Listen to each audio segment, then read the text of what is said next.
There is a word I want to share with us today. The word is Selah. Will you say that with me? Selah. Selah, S-E-L-A-H, is a word scattered throughout the Psalms and the Hebrew Scriptures, some 71 times. There is no agreed upon translation of the word. Its etymology even is uncertain.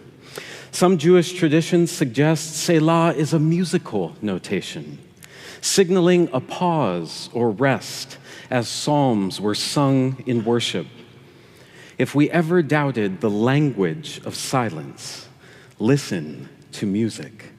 How rests, pauses, and spaces surrounding notes and rhythms and phrases speak and give shape to what is sounded.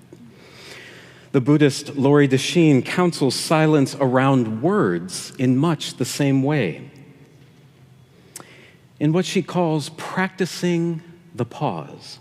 Pause before judging. Pause before assuming. Pause before accusing. Pause whenever you're about to react harshly, and you might avoid doing and saying things you'll later regret. Amid a flurry of incessant information inviting our hot takes on everything today, practice the pause. Listen to understand rather than simply to react. Practice Selah, to sense what of wisdom is stirring within, shaping the words we choose to sound. Selah, says another tradition, invites reflection on what was just said. Occurrences of Selah throughout the Psalms follow acclamations of the love and goodness of God, which have led some to say that Selah is like saying Amen, or as we love to say it here, may it be so. How unshakably good this creation that the Holy has made. Selah. How we are all born not with original sin, but with original goodness, original blessing, a truth nothing can change. Selah. How each of us is loved exactly for who we are, as we are right now. Selah. Each of us, a unique expression of the luminous light of God's image, or in the Latin, the Imago Dei, spelled M-I-M-A-G-O-D-E-I. Everyone fully included in this divine truth. Yet other occurrences of Selah in the Psalms follow lament. Lament about God's apparent silence and suffering, and amid others' mistreatment of the psalmists and their beloved people. These occurrences have led some to say that Selah signals a sigh. When words fail, Selah. The aggressive dehumanization and erasure of trans people, Selah. Schools in Los Angeles made up of immigrant families have half their students out on any given day for fear of anticipated large-scale ICE raids. Selah. Hundreds of tons of food grown by American farmers to be shipped to starving people abroad sits rotting in ports because funding to distribute it was deemed wasteful. Selah. Racist scapegoating, the silencing of dissenting voices in the free press, the erasure of Black history and women's history and Jewish history, and the doubling down on white supremacy as it becomes more emboldened and explicit by the week. Selah. How long, O God, how long must we endure hatred and division? How deep will this woundedness among us go?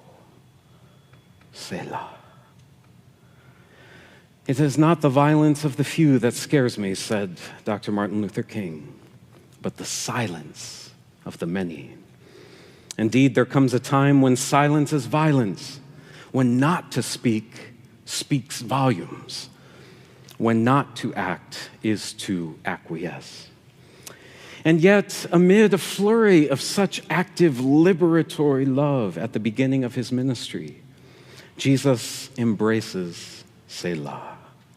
Rising early the next morning, Jesus went off to a lonely place in the desert and prayed there. I love that this verse appears in the first chapter of Mark's gospel, the oldest of the four in the Christian scriptures.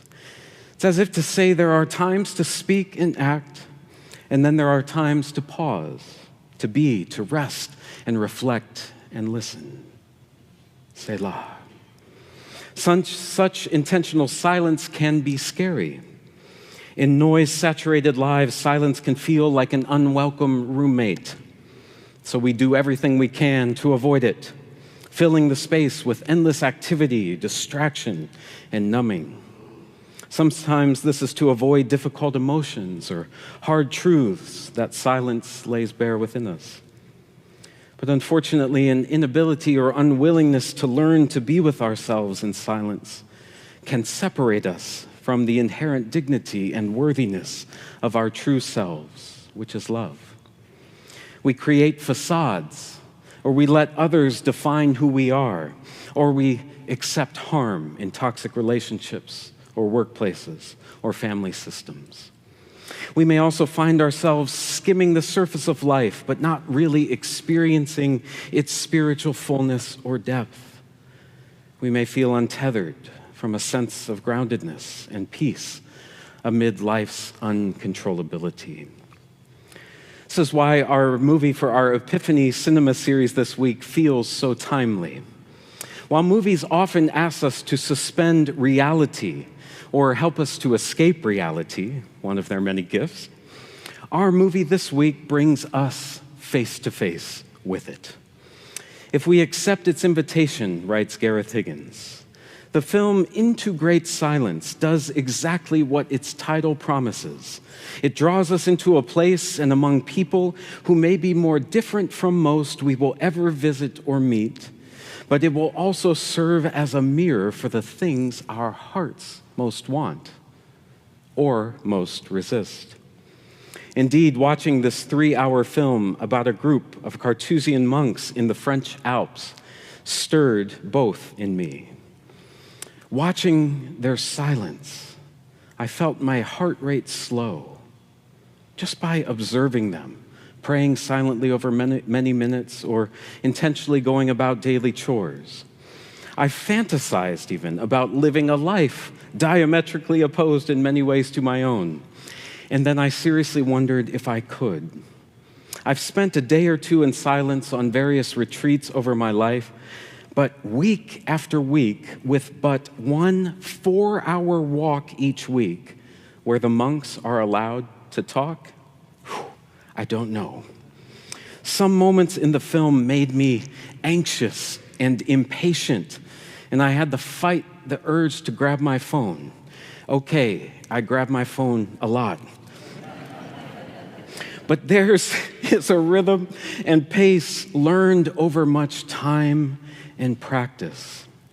When the filmmaker Philip Gruning first wrote to the abbot of the Chartreuse Monastery about making this documentary, the abbot replied, "I'll get back to you soon." That request happened in the year of my birth, 1984, and wasn't answered until the year I got my driver's license, 16 years later. The call to monastic life is just that, and one so few answer. And yet what the monks discover and cultivate in practicing silence is possible in small and significant ways in our own lives. St. John of the Cross first said, "Silence is God's first language," to which Thomas Keating, an American Trappist monk, added, "and everything else is poor translation." The practice of silence or contemplation is letting go of words for listening. We let go of our will, what we think should happen, or how we wish God might answer our prayers and yearnings, and instead simply rest in the holy, whose presence is within and all around us. Brother Lawrence said that this prayer is the practice of the presence of God. The Benedictines say that in silent prayer, we take a long, loving look at the real, at the God beyond naming, and then we welcome whatever arises, compassionately holding it and then letting it go. My own journey with contemplative prayer over the last 11 years has helped me nurture an acute awareness of the immanence, the closeness of God, and to sense and rest in the presence of love itself. That love inhabits my inner chapel, what St. Teresa of Avila called her interior castle, which has become the center from which I live. That silent altar is the place from which we are strengthened and sustained in our loving work in the world. Nothing and no one can touch that center. For from that place, no one can tear us down or bring us to the point of hating anyone. It is the stronghold that helps us resist returning violence for violence or meeting dehumanization in kind. That center whispers reminders of our belovedness when others belittle us, and even whispers reminders of their belovedness still, though their own wounds are causing them to wound us and others.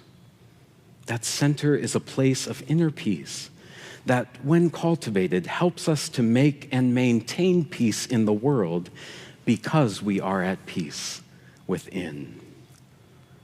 Howard Thurman wrote, "In the stillness of quiet, if we listen, we can hear the whisper of the heart, giving strength to weakness, courage to fear, hope to despair."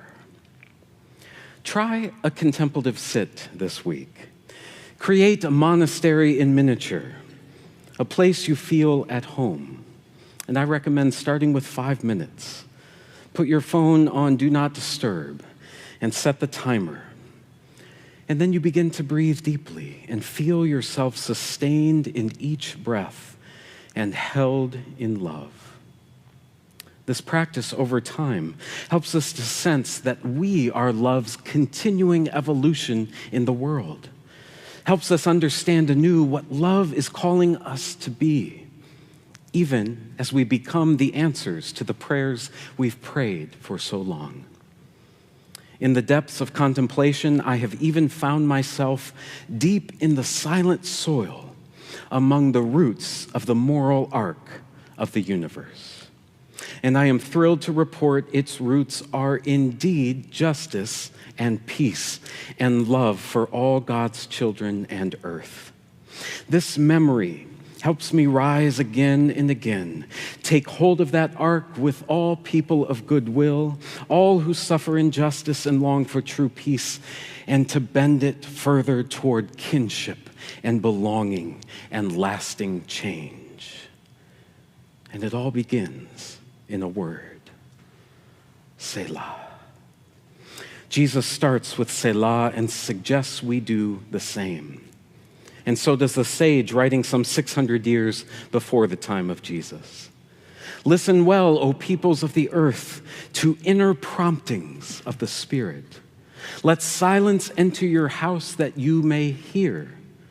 For within your heart love speaks, not with words of deceit, but of spiritual truths to guide you upon the paths of peace. Do not hide this from your children.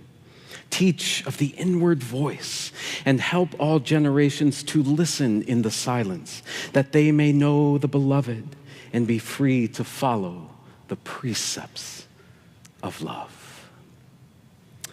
There is one more meaning of Selah I find compelling. One rabbi suggests that Selah signals a distinct change in the tempo of the music. If our community is a living psalm, might we attune so closely to sense when Selah is inviting us to slow and pause and breathe and simply rest and be in love? And when it is signaling us a change in the pace of the music, encouraging us to quicken, to wake up, to rise up, and be love embodied. It is a rhythm, this life we share. And rhythms, of course, are discernible only in the various lengths of silence that surround the notes we sound. So for now, I'll take my own cue and stop talking. Selah.